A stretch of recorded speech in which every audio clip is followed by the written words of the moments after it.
So it feels like you're in the same upset with your twin flame again and again. Like no matter what you do, the story repeats itself. I'm going to help you discover if you're stuck in a pattern with your twin flame and how to break it by turning inwards with love and presence. So what is the pattern that you keep seeing in your connection? Is it abandonment, emotional chasing, emotional shutdown?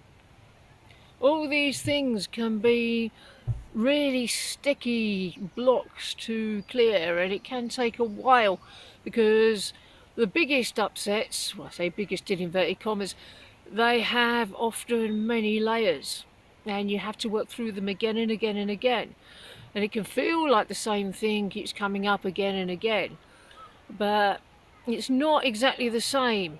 It's not the same thing you're working through. Every time you work through it and heal one piece of it, you've healed one layer. And you've got to peel the layers away one by one, like the layers of an onion, until you get to the core. And then you've healed the pattern completely. And you'll know when you've healed the pattern completely and when it's no longer running. How far back in your life does this pattern go?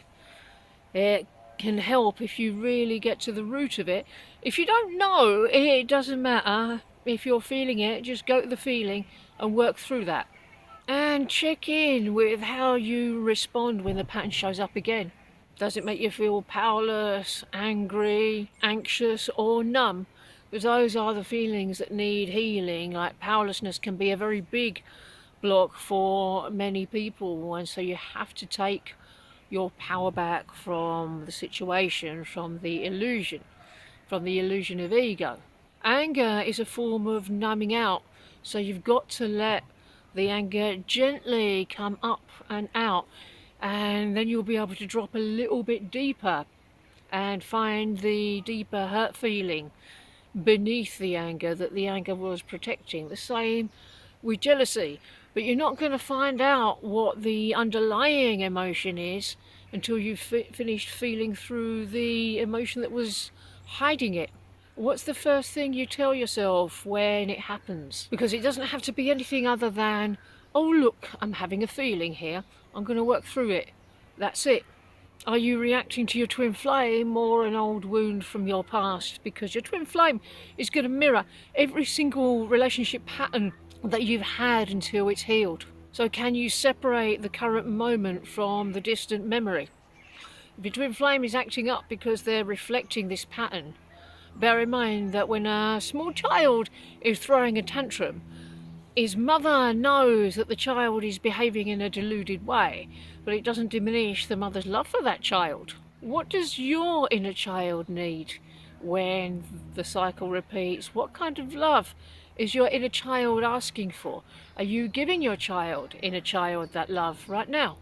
Are you emotionally chasing or withdrawing in the hope that you'll be able to change them? Because emotionally chasing is just going to push them away, and withdrawing in order to get something from them, well, your twin flame's not playing. They're not going to come running. What fear is behind the impulse to run or reach out? What are you needing in this place? Because your twin flame can't give it to you until you've given that to yourself. If you need reassurance, you've got to give that to yourself. If you need acknowledgement, validation, unconditional love, you've got to give those things to yourself. What would true emotional safety look like to you? That's the feeling you've got to give yourself. That's the energy you have to deliver to yourself here. If you're believing that this pattern means that you're not meant to be together, that's not true. That thought is naturally going to feel bad. That's how you know it's a lie, because it comes from ego. God would never tell you that you couldn't be with the love of your life. There'll be deeper stuff that the upset is revealing. Maybe you've got some misaligned beliefs about not being able to have love, or that love doesn't love you, or that love doesn't want you, or love leaves, or love abandons, or love is conditional, and none of those things are true. You're just being shown where your next steps are. If you have misaligned beliefs about love, about ego being love, you're just being gently guided to let them go and bring the truth there. You have this desire in your heart because you're meant to have it. If you're not experiencing it right now, if you're not experiencing the love you desire from your person, it's just because there's a block there, and the block can easily be cleared when you go deeper into these places. Are you trying to control the outcome to avoid pain? Have you got any beliefs there that are telling you that it's only going to be okay if it ends in the way that you're expecting or wanting? Because the truth is, it's going to end in a way that's infinitely better than anything you could have imagined. But you have to let go of the outcome that you've imagined. How can you choose love without knowing what the outcome's going to look like? By realizing that if you are choosing love, you will have love. You will have the love that's meant for you. What is for you will not pass you by, especially when you're choosing it. It's all right to trust what God has for you. What thoughts keep looping when the pattern triggers you? Is there a narrative that you always return to about maybe not being enough, or that they'll always leave? If that's the case, you have to reaffirm the truth that you are enough and always have been, always will be. There's nothing you need to do or achieve in order to be enough. You're already enough now. And if you're afraid that they're always going to leave, you do a mirror exercise on that. Step 1, I'm upset with my twin flame because I think they'll always leave. Step 2, I'm upset with myself because I think I'll always leave myself. So you can make a new choice in that place to never ever leave yourself. Again, to the best of your ability. Problem solved. And it may come up again and again. So you work through it again and again. And that's how you can lovingly rewrite the inner dialogue. If you're repeating that pattern in other relationships, then what's God's message for you? What's God's lesson for you about the core wound? What's it revealing about that? Can you bring healing to the root rather than the symptom? If you can't get to the root just yet, that's okay. Just work with what you got, and what you got is how you feel right now. You keep feeling your feelings and working through them with the mirror exercise in this way. If you can't get to the root just yet, or if you're not ready to get to the root just yet, you will be reaching the root as a result of the inner work you've already done. If you're still blaming your twin flame for the pain that the loop brings, then you're projecting. It's not them that's causing it, it's the pattern. Your person can't make you feel any way at all. They're maybe triggering the feelings that were already there to bring them to the surface so you can clear them. But if there's a part of you that still believes that they're responsible for your healing, you can let that go now. Your feelings are your responsibility to work through. But if you upset your twin flame or annoy them, you don't have to worry about upsetting your twin flame, because if they do get upset, then that's their responsibility to work through. But if you're feeling it, it's yours to work through. What would radical ownership of your feelings look like right now? What would it feel like to take responsibility for your feelings and your situation and for healing them?